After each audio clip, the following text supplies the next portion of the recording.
Des maïs ravagés par des sangliers en quête de nourriture.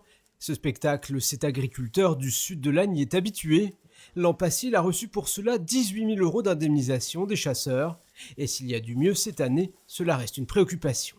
L'année dernière, j'avais 11 hectares de dégâts sur des céréales. Alors bien sûr, il y a des indemnisations, il y a des expertises, mais nous, ce qu'on souhaite, c'est pas du tout vivre avec ces expertises. Ce qu'on souhaite, c'est vivre avec ce qu'on cultive et ce qu'on récolte. Les dégâts augmenteraient en France au rythme du nombre de sangliers. Hier, la présidente de la FNSEA a accusé sans détour les chasseurs de les laisser proliférer. Il y a de l'élevage de sangliers, du lâcher de sangliers, de l'agrainage pour les maintenir à certains endroits. Moi, ce que je constate, c'est que jamais il y a eu autant de sangliers présents, jamais il y a eu autant de dégâts. Des propos déplorés par le président des chasseurs de l'Aisne. Sans nier l'existence de points noirs dans le département, il défend leur action. L'an passé, on était dans le rouge avec 820 hectares de dégâts occasionnés notamment par les sangliers. Il fallait faire quelque chose, les chasseurs ont fait quelque chose.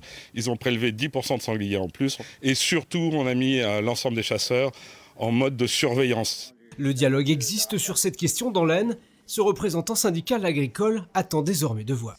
Aujourd'hui, on voit qu'il y a quand même une avancée, une réelle volonté et un changement d'attitude de la Fédération de chasse qui, pour nous, va dans le bon sens.